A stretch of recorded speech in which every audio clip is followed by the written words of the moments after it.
ఓం గం గణపతియే నమః. ఓం నమః శివాయ. ఓం శ్రీమాత్రే నమః.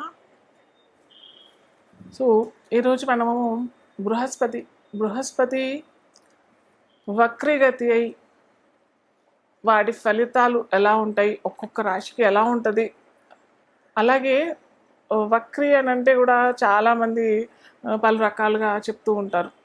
వక్రీ అయిపోయాడు కాబట్టి అన్ని రాశులకి ఎఫెక్ట్ ఎలాగే ఉంటుంది అని అంటే అది చాలా పొరపాటు. ఎందుకంటే గురు బృహస్పతి అయినా శని భగవానుడైనా మనకి వీళ్ళు ఏంటంటే బృహస్పతి ఒక రాశిలో ఒక సంవత్సరం ఉంటాడు. ఓకే, సో ఒక రాశిలో ఒక సంవత్సరం ఉంటాడు. అలాగే ఏమంటారు, ఈ వక్రగతి అయినప్పుడు కూడా 4 మాసాల నుంచి 5 మాసాలు, ఒక్కోసారి 3 నుంచి 5 మాసాలు టెంటేటివ్గా ఉంటాడు. సో ఈసారి మటుకు మనకి అక్టోబర్ 9వ తారీఖు నుంచి 2024 నుంచి ఫిబ్రవరి 4వ తారీఖు వరకు మనకి బృహస్పతి అంటే సుమారు మనకి 4 మాసాలు కూడా రాదు.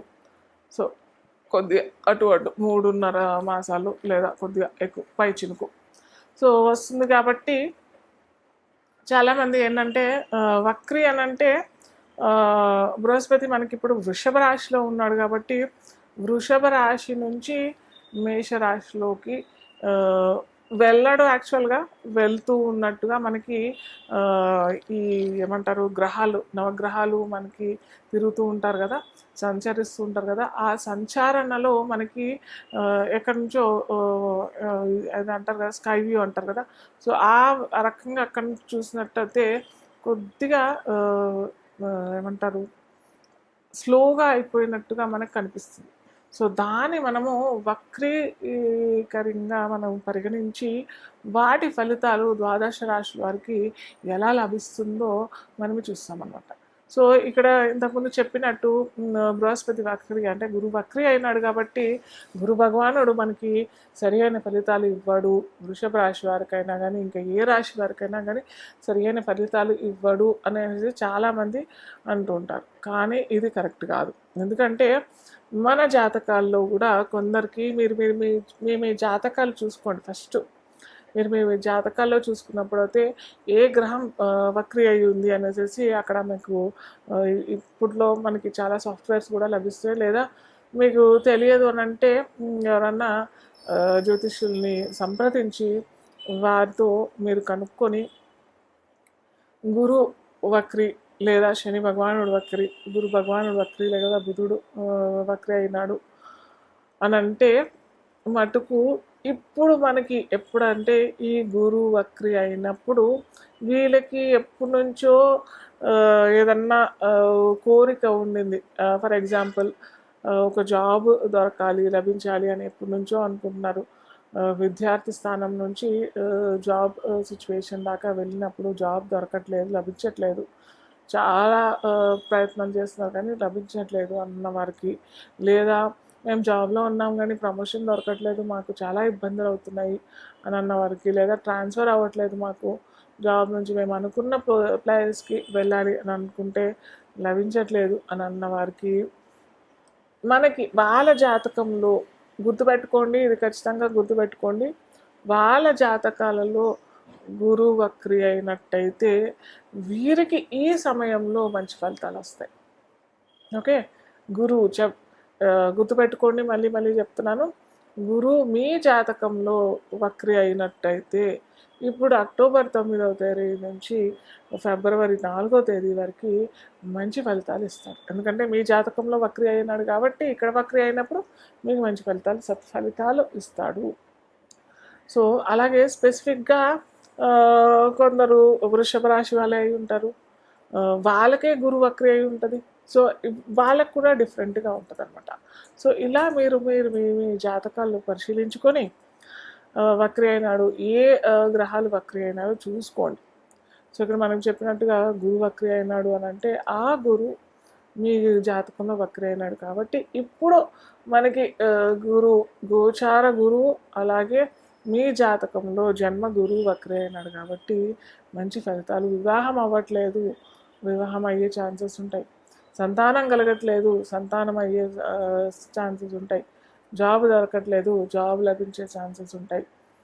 అలాగే ఏమంటారు, ప్రమోషను, ఇంకేదన్నా ఇతరత్ర ఎక్సెట్రా అండ్ ఎక్సెట్రా అంటాం కదా. సో అలాంటివి ఏమీ లభించట్లేదు అని అంటే గురువు వక్రి అయిన జాతకులకు మంచి ఫలితాలు వస్తాయి.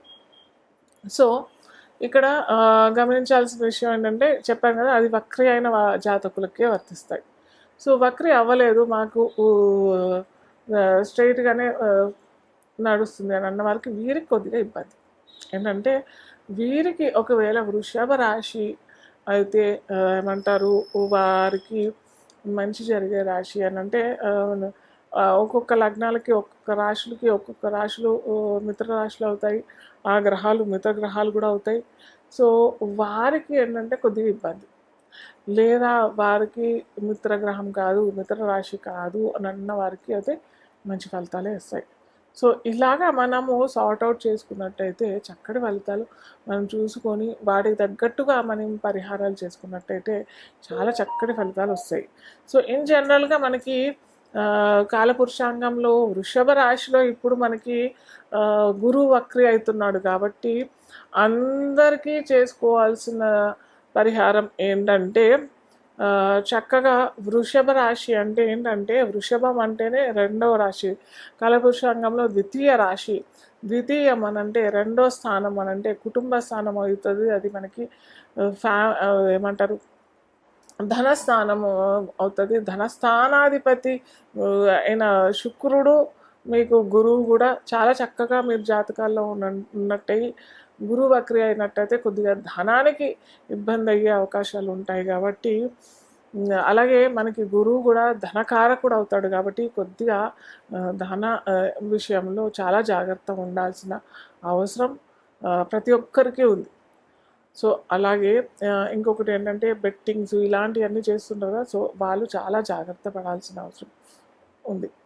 అలాగే అందరూ చేసుకోవాల్సిన మంచి పరిహారం ఏంటంటే, చక్కగా గురువారం శుక్రవారం అందరూ ఏమంటారు, మహాలక్ష్మి ఆరాధన చేస్తూ ఉంటారు. సో అలా శుక్రవారము గురువారము 2 వారాల్లో ఈ గురు వక్రి అయినప్పుడు చేసుకున్నట్టయితే చాలా చక్కటి ఫలితాలు వస్తాయి. ఎందుకంటే మహాలక్ష్మి అష్టకం చేసుకోండి అందరూ. మహాలక్ష్మి అష్టకము 3 సార్లు అంటే ఉదయం, మధ్యాహ్నం, సాయంత్రం వేళన్నా చేసుకోవచ్చు. లేదు మాకు అంత టైం లేదు అని అంటే కేవలం ఒకటే కూడా 3 సార్లు చదవండి. కేవలం పెద్దగా కూడా ఉండదు, 8 లైన్లు ఉంటాయి అంతే, 8 నుంచి 10 లైన్లు ఉంటాయి అంతే మహాలక్ష్మి అష్టకం. సో అది చదవటానికి ప్రయత్నం చేయండి. అంటే మీకు చూసి చదవటానికి 5 నుంచి 10 నిమిషాల కంటే ఎక్కువగా సమయం కూడా పట్టదు. సో ఇది ఖచ్చితంగా చేసుకోవడానికి ప్రయత్నం చేయండి. అలాగే పసుపు మీకు ఆ రాశి ఇప్పుడు అన్నీ చెప్పుకుందాం, ఏ రాశి వాళ్ళు ఎలా చేసుకోవాలో చెప్తాను. సో ఆ రాశి వాళ్ళు ఆ రంగు వస్త్రాలు కూడా ఇస్తున్నట్టయితే ఒక బ్రాహ్మణుడికి లేదా మీ గురువులకి లేదా ఏమంటారు, మీ ఇంటి దగ్గర దేవాలయం ఉంది అక్కడ ఉండే పూజారికి ఇస్తానంటే కూడా చాలా మంచి ఫలితాలు ఇస్తారు. అలాగే మేము ఇవన్నీ ఏమీ చేయలేమనంటే గోవుకి అరటిపళ్ళు పెట్టండి.